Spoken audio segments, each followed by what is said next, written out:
इंदौर में सड़क सुरक्षा सप्ताह के तहत ई चालान की कार्रवाई तेज कर दी गई है। हाईकोर्ट की सख्ती के बाद प्रशासन, यातायात विभाग और नगर निगम यातायात व्यवस्था को सुधारने के लिए पूरी तरह अलर्ट मोड पर आ गए हैं। इसी को लेकर कलेक्टर कार्यालय में एक अहम बैठक आयोजित की गई, जिसमें ई चालान प्रणाली को और प्रभावी बनाने के लिए रणनीति तय की गई। सड़क सुरक्षा सप्ताह के अंतर्गत इंदौर में नियम उल्लंघन करने वालों पर अब सख्त कार्रवाई की जा रही है। इंदौर कलेक्टर आशीष सिंह ने बैठक के बाद मीडिया से चर्चा करते हुए कहा कि अब तक 29 ऐसे वाहन चालकों की पहचान की जा चुकी है जिन्होंने 5 बार से अधिक ट्रैफिक नियमों का उल्लंघन किया है। इन सभी के ड्राइविंग लाइसेंस रद्द कर दिए हैं और उनकी गाड़ियों को जब्त करने के आदेश भी जारी कर दिए हैं।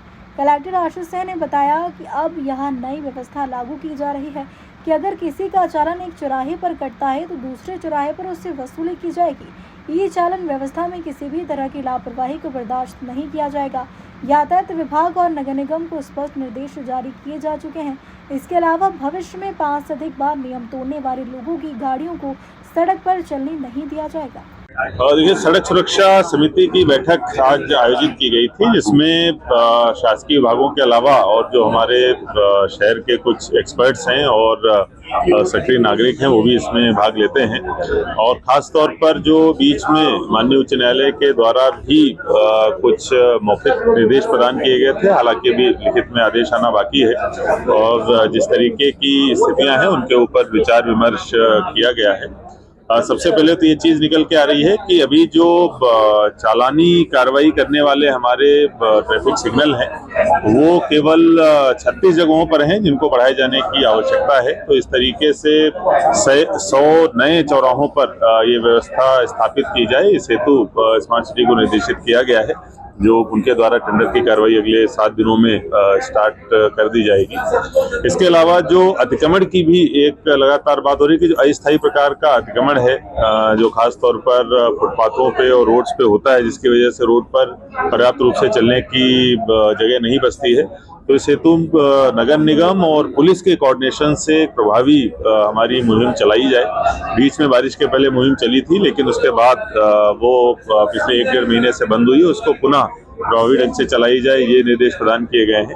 ई रिक्शा के संबंध में जो पूर्व के आदेश हैं राजवाड़ा पे बैन करने वाला, उसको अच्छे तरीके से इम्प्लीमेंट कराया जाए। हालांकि हमने इसका रजिस्ट्रेशन भी, नया रजिस्ट्रेशन प्रतिबंधित किया था, जिसपे माननीय उच्च न्यायालय का स्टे है अभी, तो उस पे जब स्टे वेकेट होता है उसके बाद हम लोग कुछ कार्रवाई कर पाएंगे।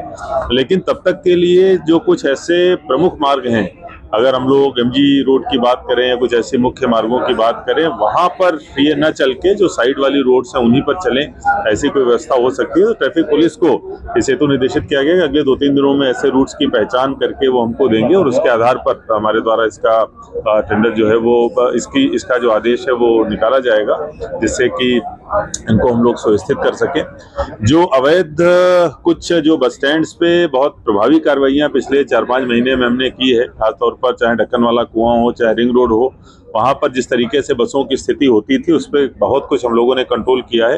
लेकिन जहां जहां पर अभी भी बचा हुआ है, जैसे पटेल नगर जो पटेल प्रतिमा है वहां पर, इसके अलावा रिंग रोड और बॉम्बे हॉस्पिटल के पास में अभी कुछ ऐसे पॉइंट्स हैं, तो उन पे एक बार कार्रवाई आरटीओ के माध्यम से की जाए और उसके बाद ट्रैफिक पुलिस उस पर प्रभावी निगरानी रखे। ये भी आज बैठक में निर्देशित किया गया है।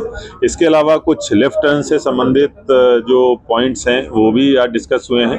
कई सारे, लगभग मुझे लगता है विगत 1 साल में हम लोगों ने 8 से 10 नए लेफ्ट टर्न बनाए भी हैं, लेकिन अभी 6-7 लेफ्ट टर्न बचे हुए हैं जिन पे भी काम उनको करना है, उनको तत्काल प्रारंभ करने के निर्देश प्रदान किए।